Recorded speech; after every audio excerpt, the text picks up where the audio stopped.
আমাদের কাছে আছে তিন ধরনের তুলার মাথার বালিশ। প্রথমে আমি যেটা দেখাবো সেটা হচ্ছে মাইক্রোফাইবার। এন্ড এই বালিশটা এত প্রিমিয়াম কোয়ালিটি, আমি জাস্ট দেখাই। এন্ড এটা এত পরিমাণে হালকা, প্লাস হচ্ছে নরম এন্ড অনেক বেশি তুলতুলে। জাস্ট দেখেন ভিতরে।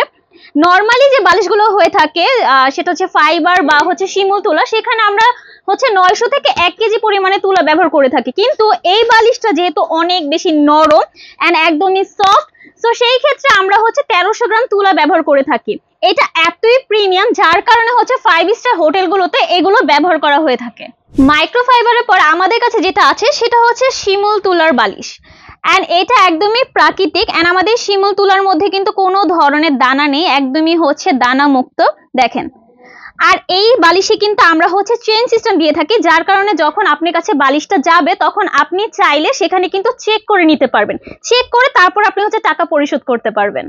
এছাড়া আমাদের কাছে আরেকটা আছে, সেটা হচ্ছে কোরিয়ান ফাইবার তুলার বালিশ। যারা হচ্ছে একটু রিজনেবল প্রাইসের মধ্যে একটা ভালো মাথার বালিশ খুঁজছেন, এটা কিন্তু তাদের জন্যই। আর এই বালিশটা কিন্তু শিমুল তুলা বালিশের চেয়ে আরো বেশি সফট এন্ড নরম। ঠিক আছে, এই যে দেখেন, দেখেই বোঝা যাচ্ছে।